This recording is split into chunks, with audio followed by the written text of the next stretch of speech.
My husband's funeral was supposed to be the end of our story until he sent me a note saying he was still alive. The words kept echoing in my head as the church bell tolled low and hollow, slicing through the gray October air. I stood by the casket, clutching a damp handkerchief, my knuckles white. People whispered condolences. He was a good man. He loved you so much. But all I could hear was the shovel scraping against the soil. The sound felt final, too final. Thomas Murphy, Navy veteran, my husband for 40 years, the man who fixed every broken thing in our house except our marriage. They said he died in a car crash somewhere near Lake Erie. The police returned his ring, his wallet, and a burnt photograph of us from 1983. Closed casket, they said. You don't want to see him like that. But I wanted to. God, I needed to. Something deep inside me screamed that this wasn't right. As the crowd began to leave, the priest approached his face, drawn and pale. Mataz. Murphy, he murmured, someone left this for you. He handed me a white envelope, thin ordinary, but the second I saw the handwriting, my heart stuttered. Thomas's handwriting. I tore it open right there beneath the oak trees that guarded the cemetery like silent witnesses. A single line in his familiar scrawl stared back at me. Helen, I'm still alive. I froze. The note trembled in my fingers. The priest said something, but his voice was just static. My gaze drifted to the coffin being lowered, ropes creaking, dirt falling. If Thomas was alive, who the hell was I burying? My pulse roared in my ears. The world blurred around the edges. Then I noticed a faint smudge on the back of the paper like someone had pressed it against oil or ash. I tilted it toward the light. Numbers, coordinates, written faintly in pencil. 41.8796, 82.641, I whispered before realizing the priest was still beside me. What did you say, Mrs. Murphy? Nothing. I replied, forcing a smile that didn't reach my eyes. I slipped the note into my coat pocket and stepped back toward the grave, watching the final handfuls of dirt cover the polished lid. Rain began to fall light, at first, then heavier. I whispered under my breath, If you're out there, Thomas, I swear I'll find you. Because a terrible thought had already taken root. What if the man I loved had been living a lie all along? And worse, what if someone else didn't want me to find the truth? I didn't sleep that night. The house was too quiet, too clean, too empty, like it was holding its breath. The ticking clock on the wall sounded louder than it ever had before. Every few minutes, my eyes drifted back to the note lying on the kitchen table, right beside a half-empty mug of coffee gone cold. Helen, I'm still alive. Those 4 words wouldn't leave my head. I tried to tell myself it was a cruel prank, that grief was playing tricks on me. But I knew my husband's handwriting better than anyone. The way he looped his H, the uneven slant of his A. You don't fake 40 years of familiarity. By 3 a.m., I was sitting in his old recliner staring at his fishing hat still hanging by the door. Everything in this house had Thomas in it. His tools, his jacket, even the smell of his aftershave lingering on the bathroom towel. But not him. Never him. I thought back to the day we met, 1979 Cleveland Clinic cafeteria. He was in uniform, smiling like he already knew he'd marry me. I fell fast. Too fast. He was steady, charming, the kind of man who could fix a sink and calm a storm in the same afternoon. But over the years, something changed. He started locking his phone, staying late, whispering during calls. I told myself it was work stress, not secrets. Love makes you blind, and I'd been blind for decades. Now, sitting alone in the dark, I wondered how long he'd been lying to me. At 7 a.m., my son Daniel called. His voice was sharp, businesslike. Mom, the insurance paperwork's ready. They said we can finalize Dad's claim by Friday. Friday, I repeated, rubbing my temples. He was buried yesterday, Danny. Can we just breathe for a moment?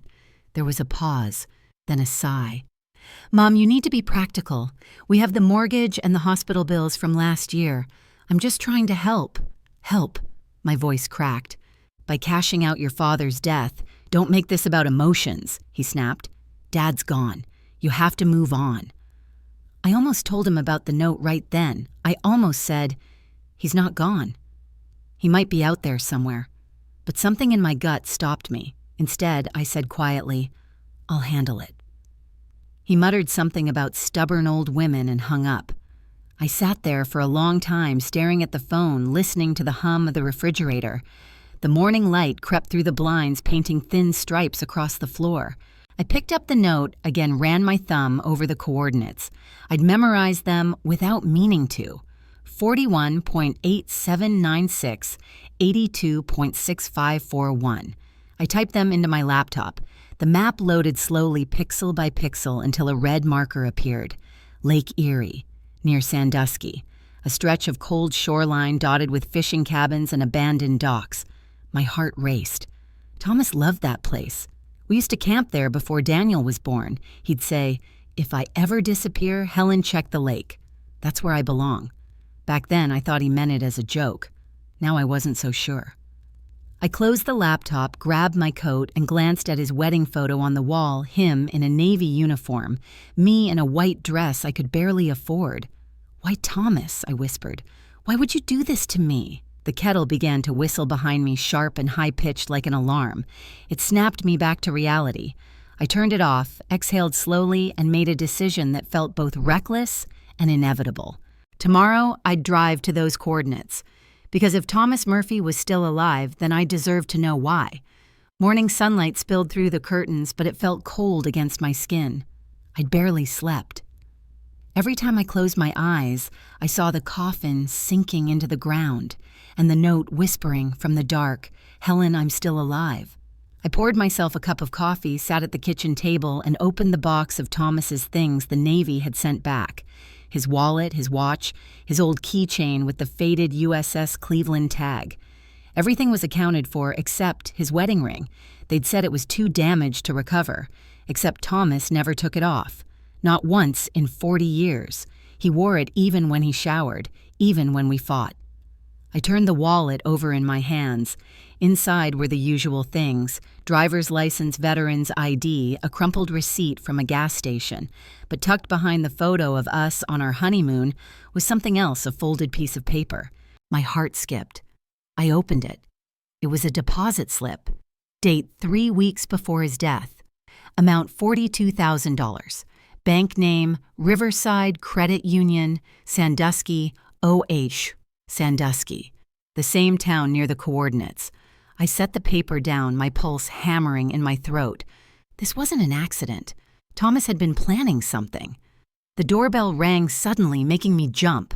When I opened the door, a woman in her 40s stood there, short blonde hair, sunglasses, holding a clipboard. She flashed a smile that didn't reach her eyes.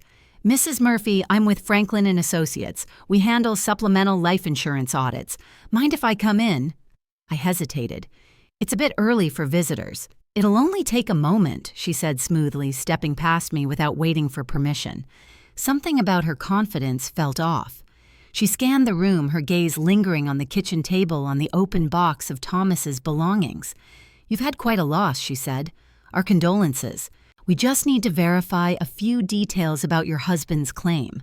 Cause of death identification, next of kin." Her questions came too quickly, too precise. Then she asked, "Did you personally identify the body?" I blinked. "No. The Navy said it was too damaged."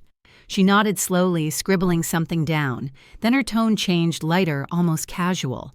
"And since the funeral, have you received any unusual messages or letters?" My spine went rigid. "Why would you ask that? Standard procedure," she said, tucking the clipboard under her arm. "Sometimes families receive fraudulent claims or hoaxes." I lied. "No, nothing like that." Her smile widened, but it wasn't friendly. "If you do, Mrs. Murphy, you should destroy it. Anything suspicious, for your safety."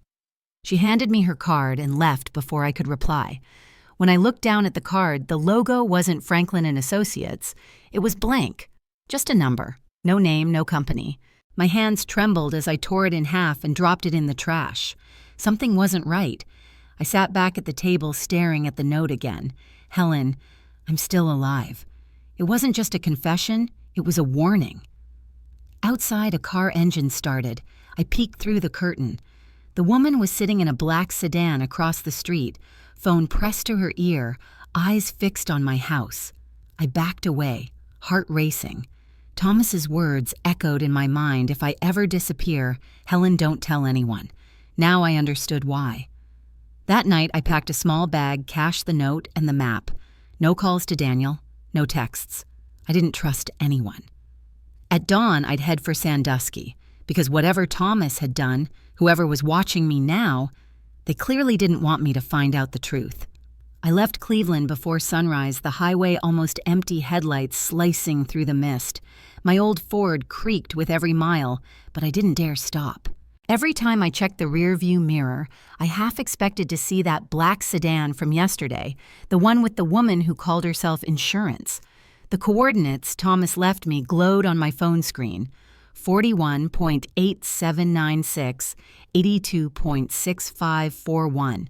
A stretch of shoreline near Sandusky, Ohio, one of the last places where we'd ever been happy. The closer I got to Lake Erie, the heavier the sky became, clouds rolling in like bruises. By the time I reached the outskirts of Sandusky, rain was spitting against the windshield, thin and cold. I pulled into a gas station on Route 6, the kind with peeling paint and a flickering open sign. Inside, the smell of burnt coffee and motor oil hit me. A man in a trucker cap was behind the counter flipping through a hunting magazine. I poured myself a cup from the rusty pot and asked, "You know if there's still a fishing cabin off Miller's Dock Road, used to belong to a guy named Thomas Murphy?" He glanced up, narrowed his eyes. "Haven't heard that name in a while." "There's a few old shacks out there, sure. Most are abandoned." He hesitated, then added, "You the wife?" My stomach tightened. "Why do you ask?" He shrugged. "He used to come in here. Paid cash. Said he liked the quiet. Then one day stopped showing up. Folks said he died. Guess they were right." I forced a weak smile. Guess they were. But inside, my pulse was hammering.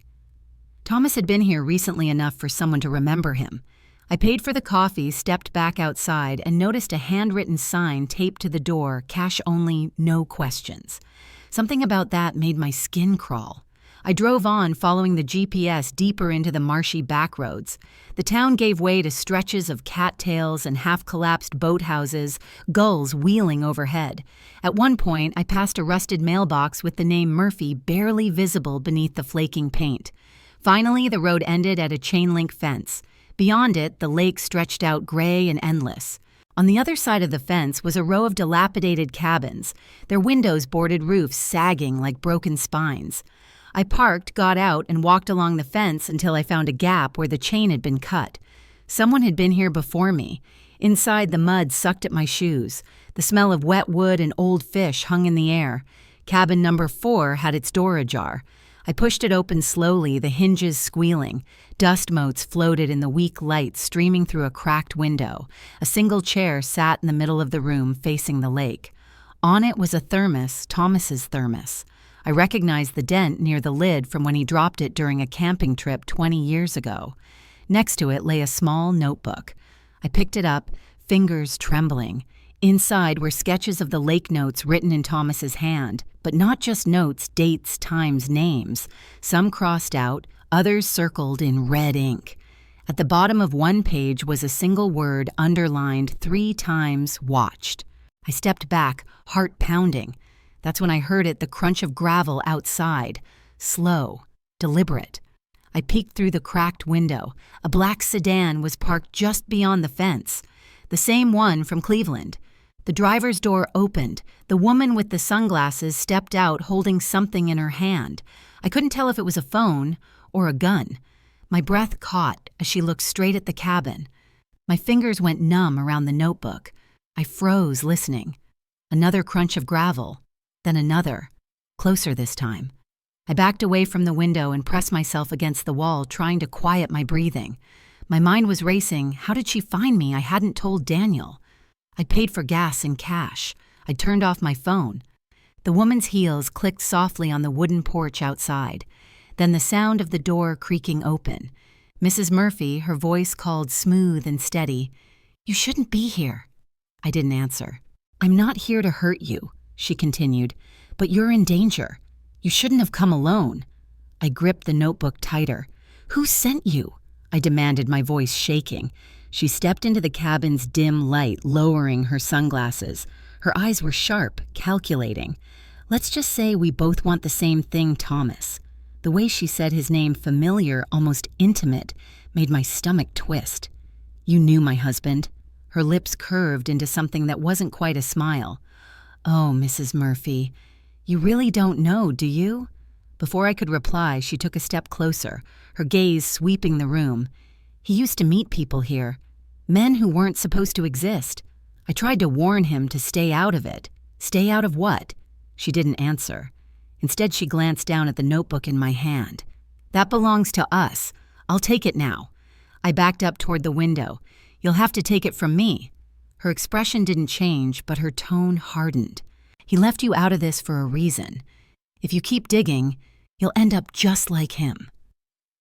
Something snapped inside me. If he's alive, I need to know. You can't stop me. The woman sighed, almost pitying, and reached into her coat. I braced myself, but instead of a weapon, she pulled out a small black USB drive. He wanted you to have this, she said softly. He told me if anything happened to him, I'd find you. I stared at her. You expect me to believe that I don't care what you believe, she replied, setting the drive on the chair beside the thermos. But when you see what's on it, you'll understand why Thomas had to disappear. She turned and started toward the door. I called out, "Who are you?" She paused in the doorway, her silhouette framed against the gray light. I was his friend, she said quietly, and his mistake. Then she was gone. The sound of her car starting echoed through the empty cove. When I looked out the window, the black sedan was already turning back down the road, tires spitting gravel. My hands trembled as I picked up the USB drive. I didn't trust her, but I couldn't ignore her either. I slipped it into my pocket, then opened the notebook again. The last few pages were filled with messy handwriting sentences, half-finished as if Thomas had been writing in a hurry. If they find me, they'll find her too. I have to keep her safe. Tell Helen not to trust. The rest of the line was smudged beyond recognition. I ran my fingers over the page, heart pounding. The woman's words echoed in my head. He left you out of this for a reason. But that reason didn't matter anymore. I stepped outside. The air smelled of rain and iron. Waves lapped softly against the shore, but somewhere in the distance I could hear the faint hum of another car approaching. I didn't wait to see who it was. I ran to my Ford, threw the notebook and USB into the passenger seat, and started the engine.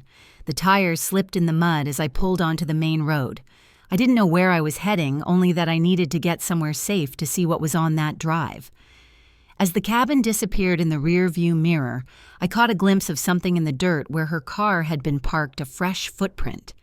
Next to it, a piece of paper fluttered in the wind. I stopped the car, heart hammering, and stepped out to grab it. It was another note. Just 4 words written in the same hand as the first. Don't trust anyone, Helen. By the time I made it back to Cleveland, the rain had turned to sleet. The windshield wipers squealed with every pass fighting to keep up. My nerves were frayed, my eyes gritty from the drive. I parked 2 blocks from my house just in case someone was still following me, and waited. No headlights behind me, no shadows moving. Still, I didn't go inside right away.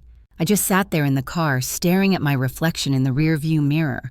My face looked older than I remembered, haunted like a stranger's. The USB drive sat in my palm, cold and small.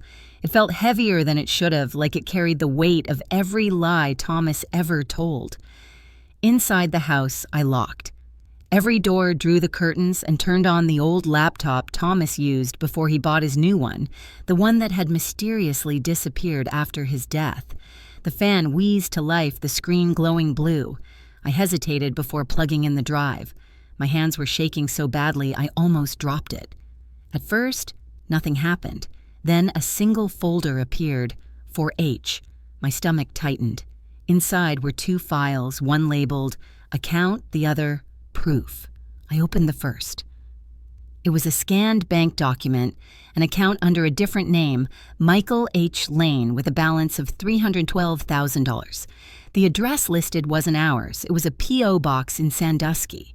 The deposit stretched back nearly 6 years, all in cash. I clicked the second file. The screen flickered, then a video started to play. Thomas appeared older, thinner eyes darting off camera. He was sitting in that same cabin, the one I'd just fled from. Helen, he said, his voice low urgent, if you're watching this, it means they know. I didn't die in that crash. It was staged. I had to disappear before they found you. I felt my chest tighten. He continued, I stumbled into something during my last job with the Navy, money being funneled through shell accounts, weapons contracts, signed by names that don't exist.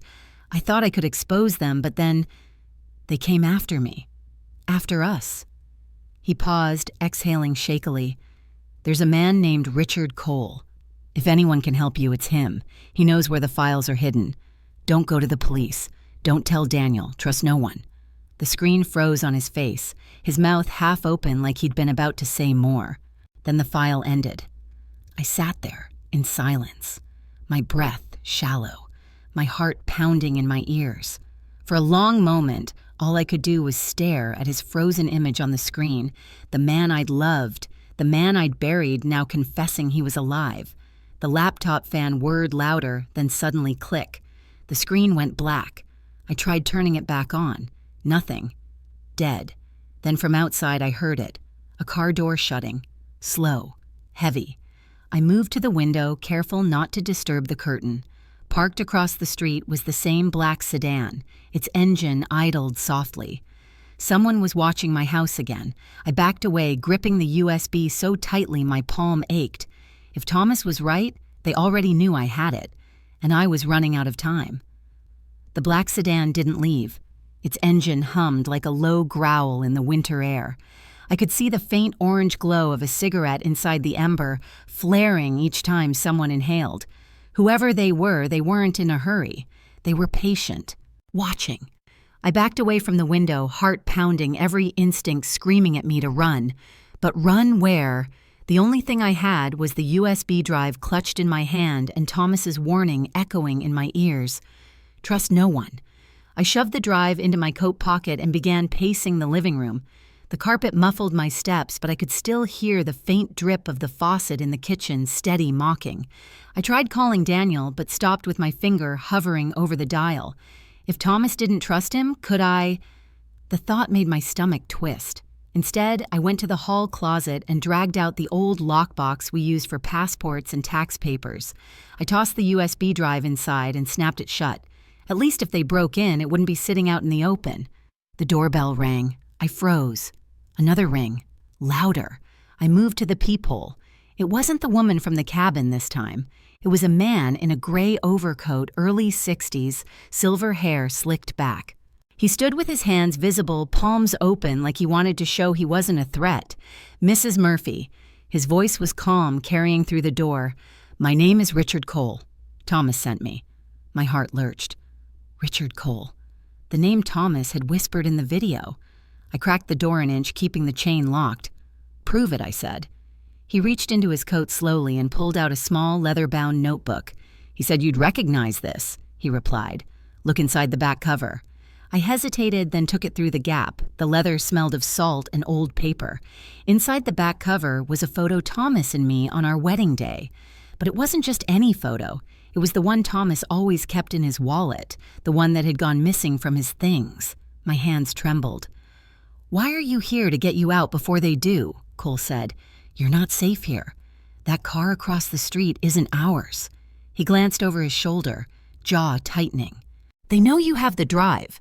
I felt the blood drain from my face. "How they've been listening to you since the funeral." Thomas thought he'd shaken them, but he was wrong. He leaned closer to the door, voice low and urgent. "There's a safe house near the lake. We can go now, but we have to move fast." Every instinct screamed at me not to trust him. But Thomas's words in the video, "If anyone can help you," it's him, throbbed in my skull. I shut the door, undid the chain, and opened it again. "Give me one reason why I shouldn't think you're leading me into a trap," I said. He met my eyes without flinching. "Because they already have your son." The floor seemed to tilt beneath me. "What Daniel?" he said grimly. "They've taken him. That's why I'm here." For a moment, everything inside me went still, like the air had been sucked out of the room. "My son," I whispered, gripping the edge of the door. "What do you mean, they have him?" Cole's face was grave. "They picked him up 2 hours ago outside his office. He doesn't know what this is really about yet, but he's leverage. They think you'll come to them if they dangle him in front of you. The sound that came out of me wasn't human. It was something between a sob and a growl. No, Daniel had nothing to do with this. He doesn't even know I know, Cole interrupted gently. That's why we have to move. Thomas knew this might happen. He told me if they ever reached the family, it meant the line was broken. They found the trail. My legs felt weak. I steadied myself against the wall. Where would they take him? Cole hesitated. There's a warehouse near the docks, Port Clinton. That's where they keep people they want to question. I stared at him. You mean torture? He didn't deny it. A wave of nausea rose in my throat. I pressed my palm to my mouth and tried to think. Daniel might have been arrogant, impatient, but he was still my boy. The thought of him in some dark room made bile burn my throat. Cole placed a hand on my shoulder.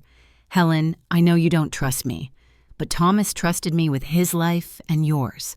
We have to go now before that car outside decides to do more than watch. I glanced toward the window. The black sedan's headlights flickered once, as if on cue. I grabbed the lockbox from under the couch, stuffed it into my bag, and zipped it shut. If you're lying, I said, I swear to God, I'll make you regret it. He gave a small, sad smile. You sound just like him. We slipped out the back door into the freezing night. The sleet had turned into a light snowflakes catching the glow of the street lamps. Cole led the way down the alley toward a faded blue pickup parked at the corner. As we got in, I caught one last glimpse of the house, my home of 40 years, standing dark and silent. For all I knew, I'd never see it again. The truck's engine rumbled to life. Cole drove fast, taking back roads that wound through empty neighborhoods. Neither of us spoke for several minutes. Finally, I broke the silence. Tell me the truth, Mr. Cole. What was Thomas involved in drug spying? What he shook his head. It wasn't drugs. It was information. Thomas discovered that money meant for military aid was being siphoned into private accounts. He traced it back to someone powerful, someone untouchable. That's why he vanished. And now they think I know something, I murmured. They don't think he said. They know. That drive you found, if it leaks, people go to prison. They'll kill anyone connected to it. My heart thudded painfully. Then why didn't Thomas destroy it? Cole's grip tightened on the steering wheel. Because he believed the truth mattered more than survival. Outside, the wind howled through the trees, the road slick beneath the tires. Somewhere ahead, the faint lights of the docks shimmered through the snow. And deep down, I knew whatever waited there wasn't just about saving my son. It was about finding out who my husband really was. Snow turned the road into a blur of white lines and ghostly light. The truck's wipers fought to keep up, groaning with each pass.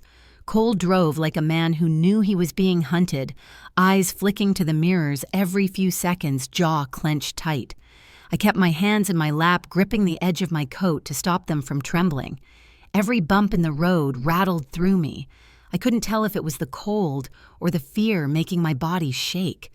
The docks appeared out of the darkness, a scatter of rusted cranes, warehouses, hunched against the lake wind. It was nearly midnight, and the air smelled like salt oil and secrets. Cole turned off the headlights and coasted down a narrow lane between two storage buildings.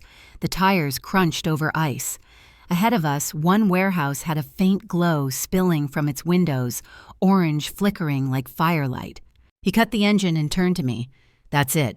They're inside. I could barely find my voice. Daniel's in there. He nodded once. Most likely. If we're lucky, he's still alive.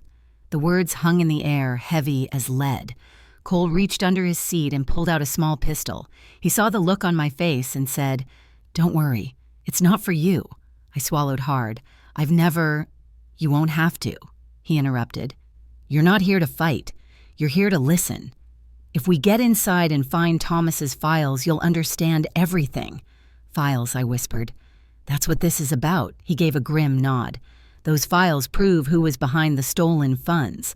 Thomas wanted to deliver them to the press, but someone inside the Navy found out first. That's when they staged the crash. I pressed my hand to my chest. So he faked his death to save us, to buy time, Cole corrected. He knew they'd come after you next. We stepped out of the truck boots, crunching on the frozen gravel. The wind coming off the lake sliced through my coat like knives. My breath rose in clouds. Cole led the way to a side door.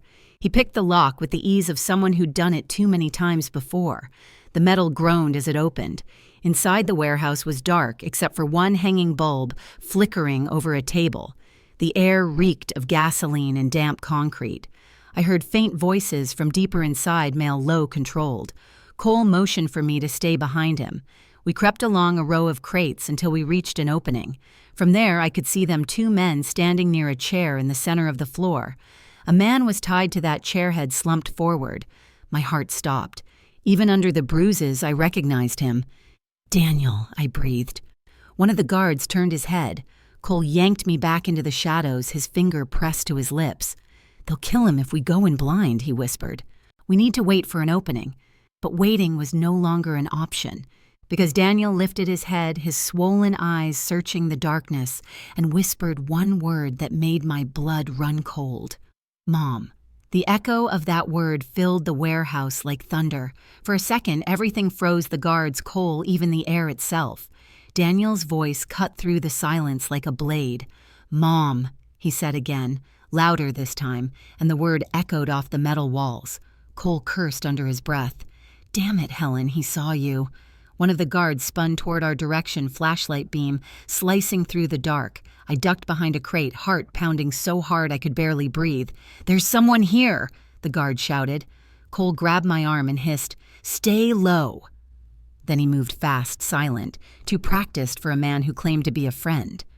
A muffled scuffle followed, then the sound of a body hitting the ground. I peeked out. Cole had taken the first guard down and was pointing the pistol at the second, who froze mid-step. "Hands up," Cole ordered, "now." But before the man could react, Daniel cried out, "Behind you!" Cole turned just in time to see a third guard emerging from the shadows. The 2 men collided, the guns skidding across the floor, spinning toward me. Without thinking, I crawled forward and grabbed it. The metal was cold, heavier than I imagined. My palms were slick with sweat. Helen Cole shouted, "Get Daniel!" I scrambled toward my son. The ropes around his wrists were thick, but I remembered something Thomas once told me. Knots always have a weakness. You just have to find it. I found it. The rope loosened with one hard tug. Daniel gasped, shaking his face swollen and streaked with dried blood. "Mom, what are you doing here?" he choked. "Saving you," I whispered. "We have to move." A shout rang out from across the room. One of the guards had found his weapon. Bullets cracked through the air, hitting the metal beams above us. Sparks flew. Cole dove behind a crate and fired back. The echo was deafening. Daniel grabbed my hand. "We need to go." We sprinted toward the far exit, boots sliding on the wet floor. My lungs burned. The door was only a few feet away when a shot hit the steel frame, showering us with sparks. Cole's voice roared through the chaos. "Run, Helen, take him and go." I turned back just long enough to see him. Cole crouched behind cover, firing at the men as they advanced. Then one of them hurled something small, metallic, rolling. A grenade. The explosion tore through the warehouse light and sound, colliding in a wave that knocked me off my feet. The blast threw me against the door, my vision blurred, ears ringing. When the dust cleared, everything was smoke and silence. "Daniel," I croaked. He was beside me, coughing alive. But Cole, he was gone. The place where he'd stood was now just debris and fire. We stumbled out into the freezing night, gasping, half blind. The snow had turned red in places. I could still hear the faint crackle of flames behind us. Daniel clutched my arm. "Mom, who were those people? What's going on?" I looked at him, my heart breaking at the fear in his eyes. "Your father," I whispered. "He started something that's not over yet." Daniel shook his head, disbelief turning to anger. "Dad's dead, Mom." I stared into the dark horizon where the lake shimmered faintly under the moonlight. Then why I said quietly, did I just hear his voice? Because somewhere beyond the docks, through the smoke and snow, a man was calling my name. The voice came from somewhere beyond the smoke. Hoarse, low, unmistakably his. "Helen." I froze. Daniel gripped my arm, confused. "Mom, what is it?" But I couldn't answer. My ears were ringing, my lungs raw from the blast, and yet I was sure I'd heard Thomas's voice. The same deep tone that used to call my name in the mornings when the coffee brewed and the world still made sense. It came again. "Helen, over here." I turned toward the sound. Through the haze of firelight and drifting ash, a figure was limping toward us, coat-torn face smeared with soot but alive. Dad Daniel whispered. I blinked hard, afraid it was a hallucination. But when the man stepped closer, the flickering light revealed him fully. It was Thomas. Older, thinner eyes wild, but him. I stumbled forward, heart lurching. "Thomas, God, Thomas, it's really you." He caught me before I fell his hands, rough and trembling. For a moment, everything around us disappeared, the gunfire, the smoke, the chaos. It was just the two of us clinging to something that shouldn't exist. "I told you not to come," he rasped. "You shouldn't have been here." Tears blurred my vision. "You're alive, you faked it. You let me bury you, I had to," he said, voice breaking. They were watching. They wanted the files, Helen. If they thought I was dead, they'd stop looking. But they didn't. Daniel stepped forward, disbelief turning to fury. "You let Mom suffer for months. You let me think you were gone."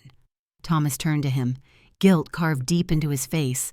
"I know, I'm sorry, son, but if you'd known, they would have killed you too." Before Daniel could answer, a shout echoed from the warehouse, someone yelling orders. Flashlights cut through the smoke. The guards were regrouping. Thomas grabbed my hand. "We have to go now." We ran toward the dock, slipping on the ice lungs, burning with every breath. Behind us, gunfire cracked again. One bullet shattered the wood beside me, spraying splinters across my face. We reached the end of the pier where a small boat was tied up. Thomas jumped in first, motioning for us to follow. Daniel hesitated, panting.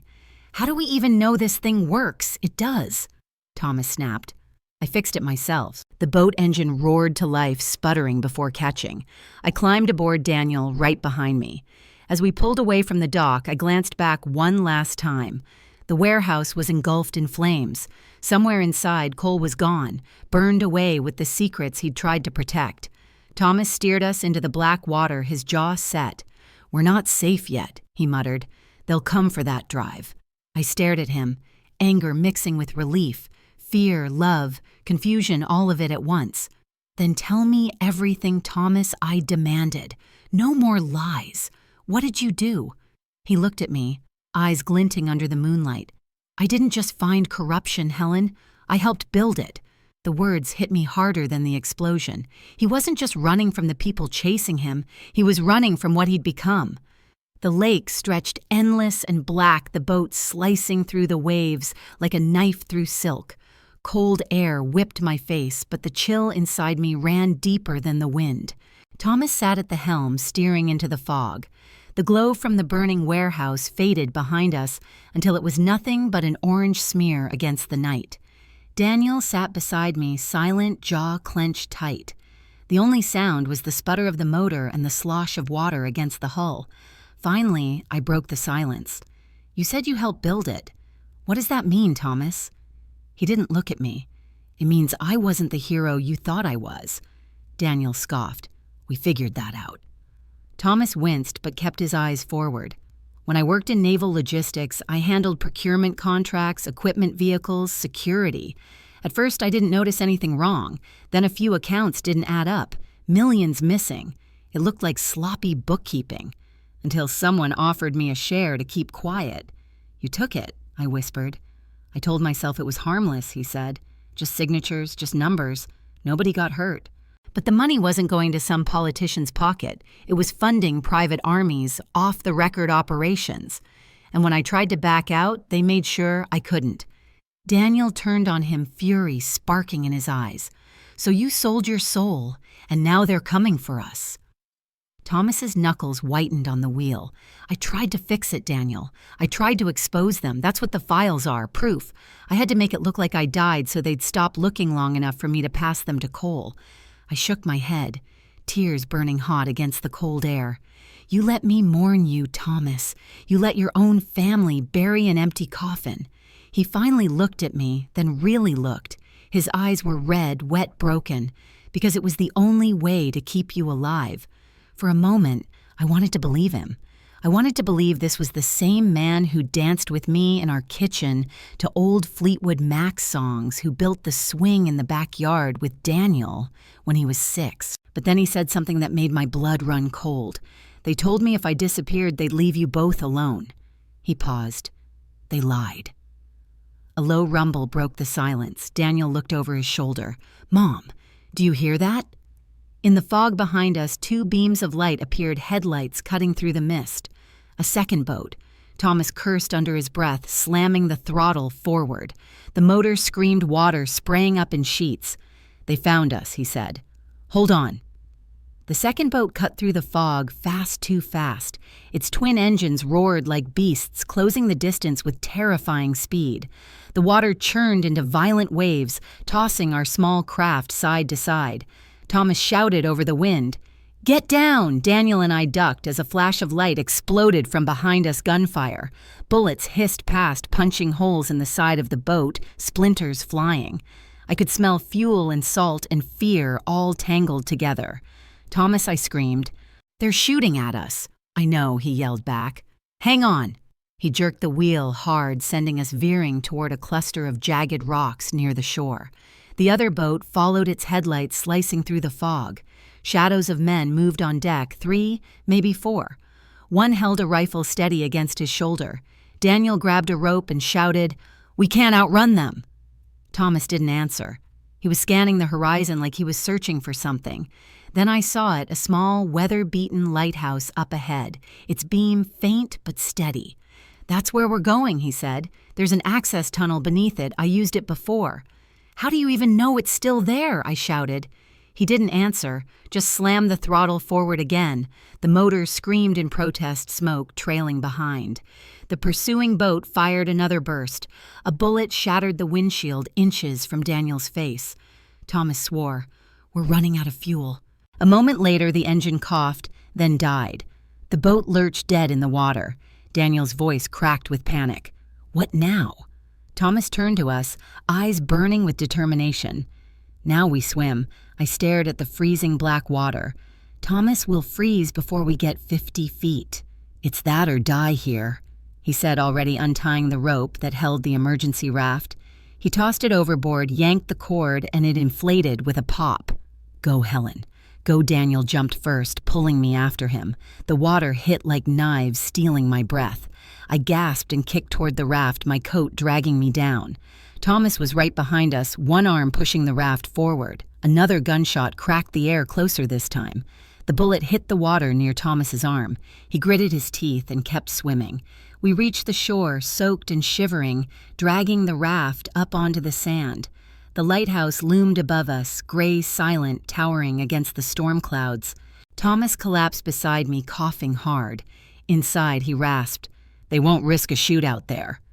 We stumbled toward the rusted door at the base of the lighthouse. Thomas yanked it open, motioning us in. Inside was darkness, the air thick with the scent of mildew and sea salt. A metal staircase spiraled upward into shadows. Thomas closed the door behind us and leaned against it, panting. Daniel stared at him, chest heaving. You better start explaining, Dad, because whatever's waiting at the top of this tower, it better be worth the hell you've dragged us through. Thomas looked up the staircase, his expression unreadable. It is, he said quietly, but you might wish it wasn't. The lighthouse door slammed shut behind us, sealing out the wind and trapping us in silence. The air inside was damp and metallic, thick with the scent of rust salt and old secrets. Our wet clothes clung to our skin, our breaths fogged in the cold air. A single bulb flickered overhead, casting long, warped shadows up the narrow spiral staircase. Thomas stood still for a long moment, listening. Then he said softly, No one followed us. Not yet. Daniel, still shivering, glared at him. Not yet. Are you out of your mind? They tried to kill us. Thomas turned toward him, eyes hollow. That's because of me. Everything that's happened, every bullet, every lie, it all leads back here. I looked up the staircase, each step slick with condensation. What's at the top, Thomas? He hesitated. Proof. The real files. The ones I never gave Cole. Daniel frowned. You mean you still have them? I couldn't trust anyone, Thomas said. Not even him. So I hid the drive in the one place no one would think to look. He tilted his head upward. The beacon? Housing. I stared at him in disbelief. You hid classified evidence in a lighthouse? He almost smiled, a flash of the man I once knew. This place was decommissioned years ago. I worked here briefly before we met. It's off the grid, perfect for keeping things buried. Daniel muttered under his breath, until someone decided to dig them up. We started climbing. The metal steps groaned beneath our weight. Every few seconds I looked over my shoulder, half expecting the door below to burst open. Halfway up, Thomas's breathing grew heavy. He was limping badly, one hand pressed to his side where I could see blood seeping through his coat. "You're hurt," I said. He brushed me off. "It's nothing. It's not nothing," I snapped. "You're bleeding." He paused, leaning against the railing. For a moment I saw him not as the man who'd lied and disappeared, but as the husband who once built me a porch swing and painted our bedroom yellow because I said the color felt like hope. But that man was gone. Daniel pushed past him impatiently. "I'll get the files myself." "Where are they?" "Top floor," Thomas said. "Under the control panel. There's a hidden latch." When we finally reached the top, the wind outside howled through cracks in the glass. The lantern room was circular walls streaked with rust. The old Fresnel lens stood in the center, its glass facets fractured but still glinting faintly in the moonlight. Thomas went straight to the control panel, crouched and pried open a rusted panel beneath it. His hands trembled as he reached inside and pulled out a small waterproof container. "This is it," he said, voice barely above a whisper. "Everything." Daniel took a step forward. "Then let's destroy it." Thomas's head snapped up. "What if this thing's caused so much death? Maybe it's better off gone," Daniel said, eyes blazing. "You've ruined enough lives with your secrets." Thomas stood gripping the container tightly.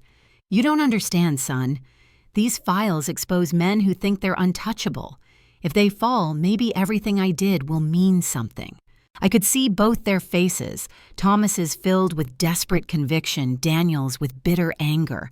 Two men I loved standing on opposite sides of a truth I no longer trusted. Before I could speak, a faint metallic click echoed from below. Thomas froze. Daniel's voice dropped. "They found us." Seconds later, the door at the base of the tower banged open. Heavy boots on metal. Dozens of them. Thomas turned to me, eyes sharp again. "Helen, listen. If they get me, you take the files and go. Promise me." "No," I whispered. "Not again." He placed the container in my shaking hands. "This time you run." The footsteps grew louder, closer, echoing up the stairwell. Then silence. And in that silence, a familiar voice floated up from below. Female. Calm. "Mrs. Murphy," it said. "I told you before you should have burned that note. The woman from the cabin. She'd found us again."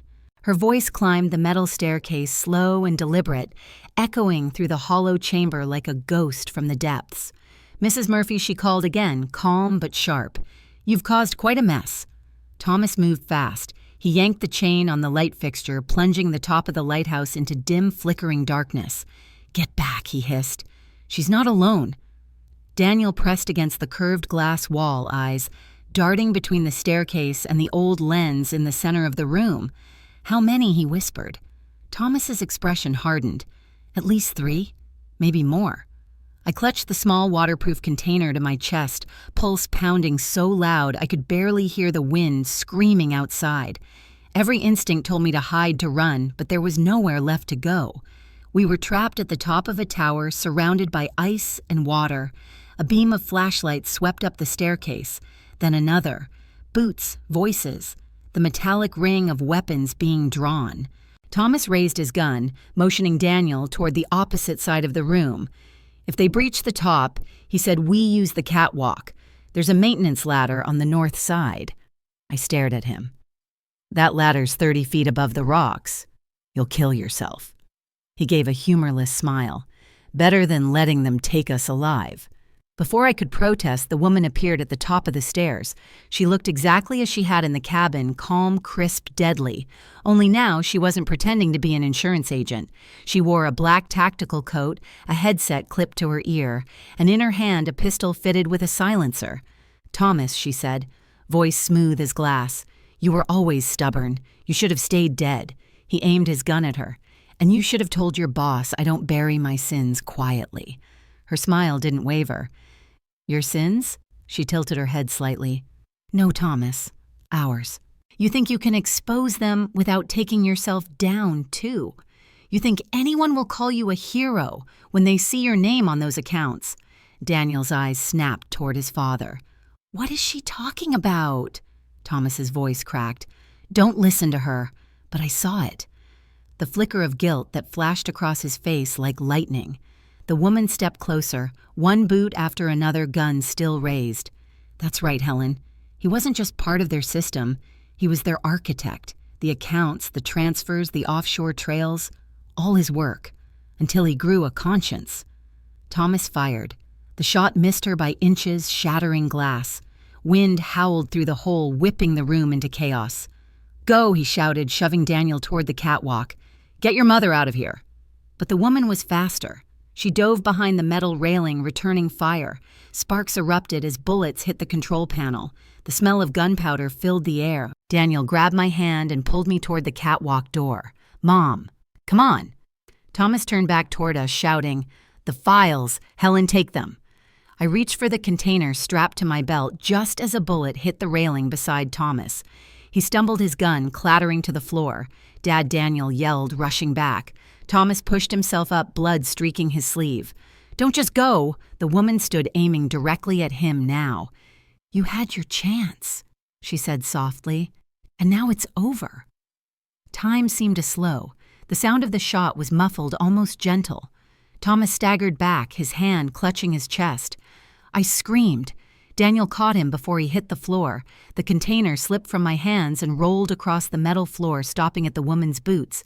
She looked down at it, then at me. You should have listened. Then, to my horror, she kicked it over the shattered glass edge out into the dark, crashing sea below. No, I cried, lunging forward, but Daniel held me back. The woman stepped closer, gun trained on us. It's done. Walk away, Mrs. Murphy, or you'll join him. But I wasn't looking at her anymore. I was staring at Thomas, his lips moving soundlessly, eyes locking on mine, whispering something I could barely hear. One word, key. Then his hand went still. For a long moment, I couldn't move. The only sound was the wind tearing through the shattered glass, howling like it was mourning with me. Thomas lay limp in Daniel's arms, blood pooling beneath him, seeping into the cracks of the lighthouse floor. His eyes were half open, staring at nothing. Dad. Daniel whispered, shaking him gently. Dad, please, come on. But Thomas didn't respond. The woman holstered her gun, her calm expression colder than the storm outside. He made his choice, she said simply. Now so should you.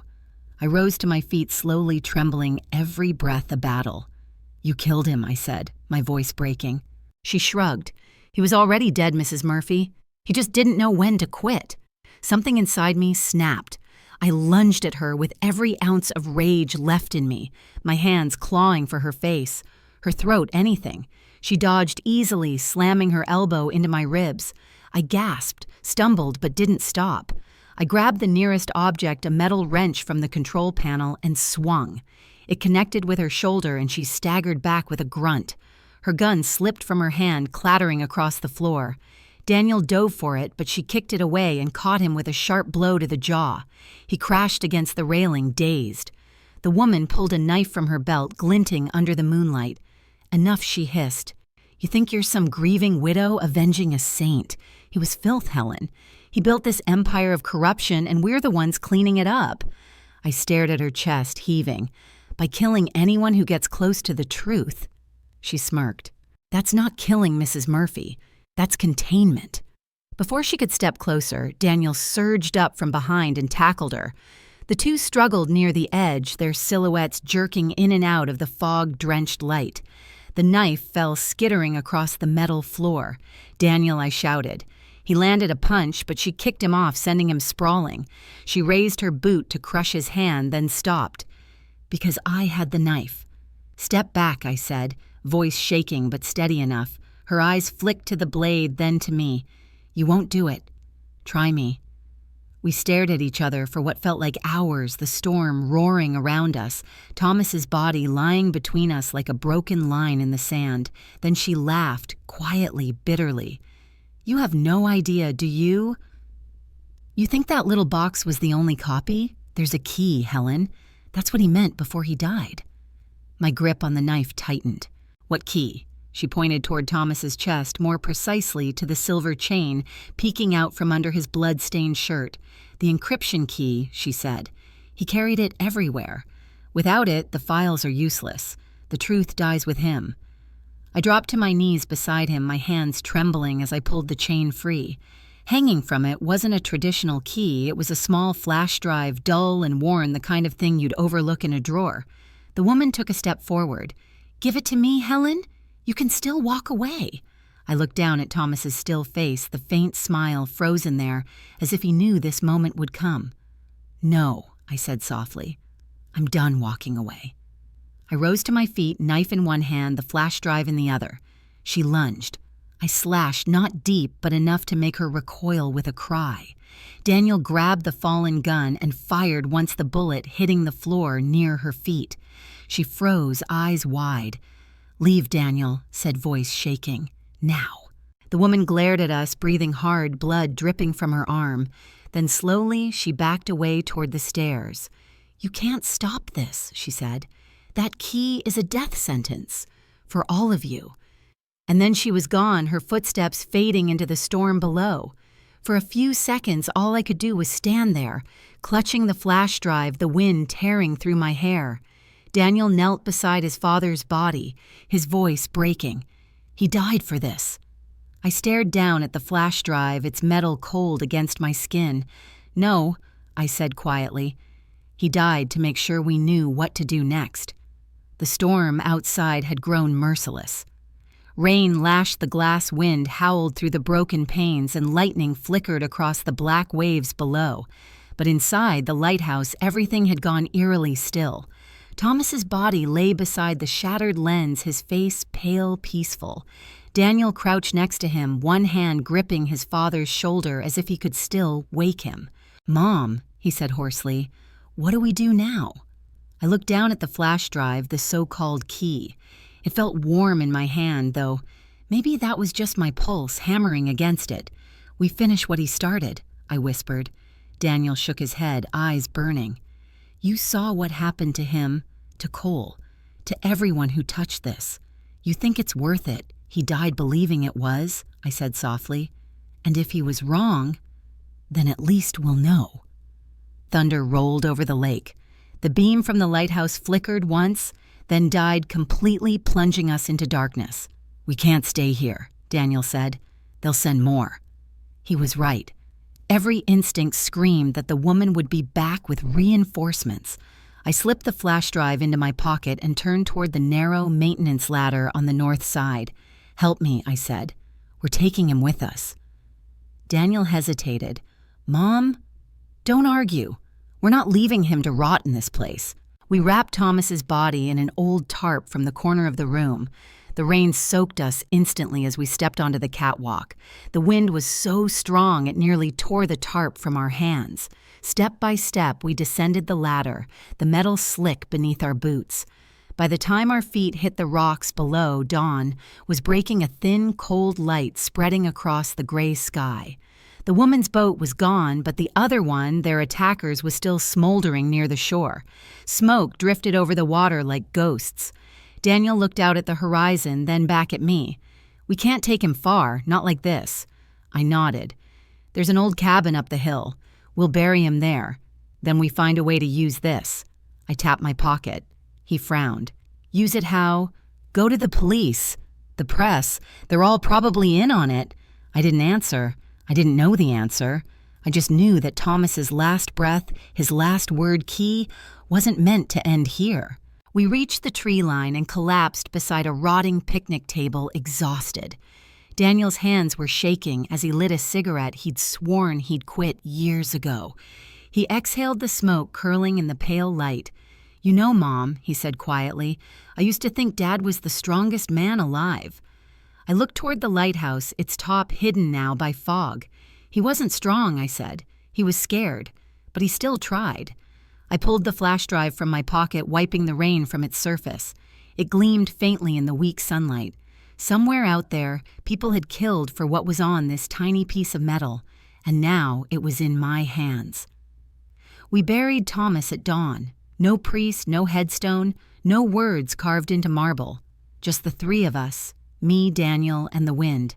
We laid him in the damp earth behind the ruined cabin, the ground so cold our fingers went numb as we dug. I whispered the only prayer I could remember, though my voice cracked halfway through. When it was done, I placed his wedding ring, found still on his finger on top of the mound. The silver glinted in the gray light, trembling under the drizzle. He always said he wanted to rest near the lake, I murmured. Daniel brushed the dirt from his hands, his eyes hollow. Yeah, he said softly, just not like this. We stood in silence for a long time, the waves crashing in the distance like the heartbeat of something ancient and cruel. When we finally stepped back into the cabin, the air inside was thick with mildew and memory. A rusted radio sat on the shelf beside a pile of fishing gear. Daniel fiddled with the dial's static, filling the room. I sat at the old table, staring at the flash drive, the key turning it between my fingers. Every decision since the funeral had led to this one fragile piece of metal that could ruin or redeem everything Thomas had done. Daniel looked up. Mom, if we use that thing, they'll come for us too. I know. He hesitated. And if we don't, then Thomas died for nothing. He sighed, rubbing the back of his neck. So what's the plan? Upload it to the press, FBI. Someone we can actually trust. I thought about Cole, about the woman in the cabin, about the black sedans and empty threats. Trust no one. No agencies, I said finally. Too many hands in the same pocket. Daniel tilted his head toward the radio. There's an old frequency Dad used to tune to when he worked nights. Said it was for covert ops. I thought it was just one of his war stories. He turned the knob slowly. The static shifted, rising and falling until a faint rhythmic beeping came through Morse code. I didn't know what it said, but Daniel's eyes widened. It's a secure line, he whispered. Someone's still transmitting. Lightning flashed outside, illuminating the flash drive in my palm. Maybe it was madness, but in that moment I felt Thomas with us, his ghost pushing us forward. Plug it in, I said. Daniel hesitated. Mom, do it. He sighed, pulled the old laptop from his backpack, and powered it on. The fan sputtered. The screen flickered to life. He inserted the flash drive. For a second, nothing happened. Then a single folder appeared, Project Helios. Inside were hundreds of encrypted documents, videos, and photographs. Names, bank transfers, coded memos, all tied to high-ranking officials, military contractors, politicians, billions of dollars. Oh my God, Daniel breathed. This is real. Then a window popped up on the screen. A message. Access detected, location trace initiated. Daniel's eyes went wide. They found us. I grabbed the flash drive, yanking it free. The laptop screen went black. From outside came the sound of engines, 2, maybe 3 vehicles. Headlights cut through the fog, sweeping across the cabin walls. Go, I shouted. Daniel grabbed the backpack while I stuffed the drive into my coat pocket. We bolted out the back door into the woods. Branches whipped our faces mud, sucking at our boots. Behind us, doors slammed. Voices shouted, dozens of them. We ran until the forest opened onto the cliff above the lake. Below us, the waves crashed against jagged rocks. The lighthouse still stood in the distance, dark and broken, its silhouette cutting through the fog like a scar. They're coming from both sides, Daniel yelled. We're trapped. I looked down at the drive, then at the raging water below. Not yet, I said. Daniel's face twisted in disbelief. Mom, you can't. But I already knew what I had to do. I kissed his forehead, tears mixing with the rain. Tell the truth, I said. Whatever happens, don't stop.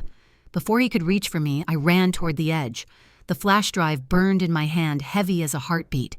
And then I jumped. The lake swallowed me whole. The water was colder than I imagined death could ever be. It clamped around me like iron hands, dragging me down into a darkness that swallowed sound, light, and thought.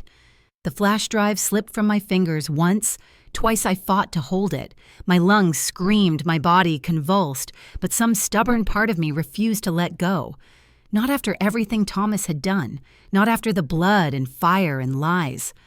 Above me, faint beams of light shimmered the surface, the world I was leaving behind. And then out of nowhere, I saw him. Thomas. Not as he died pale and broken, but as he'd been once young, smiling, reaching out across a dinner table cluttered with wine glasses and laughter. The vision blurred the lake, twisting it into something dreamlike. His voice echoed in my head, calm, steady. The truth only matters if someone's left to tell it. I kicked upward with everything I had left. My chest burned the edges of my vision closing in, but I broke the surface, gasping, coughing, clutching the drive like a relic. The storm had begun to fade. Dawn was bleeding over the horizon, washing the sky in dull pink light. The lighthouse loomed far behind me, a black silhouette against the water. I floated there for what felt like hours, waves pushing me toward the shore. When I finally stumbled onto land, my clothes were heavy, my hands shaking uncontrollably. I collapsed onto the wet sand and screamed, part grief, part triumph, part madness. Then I heard footsteps. Mom Daniel's voice, hoarse, desperate, real. He came running down the beach, soaked and wild-eyed, collapsing beside me. You're alive, I thought. I pressed the flash drive into his hand before he could finish. Don't lose it, I rasped. Don't you dare lose it. He looked at me, tears streaking his dirty face. They're still out there, Mom. We can't go to the police, can't go home. What do we do? I sat up slowly, breathing in the sharp air, staring out at the gray water that had tried and failed to keep its secrets. We go public, I said, but not the way they expect. We scatter it. Every news outlet, every whistleblower channel, every safe server we can find. If they try to erase 10 more copies, we'll live. Daniel's eyes widened. That'll paint a target on us. It already has, I said quietly. But maybe that's the point.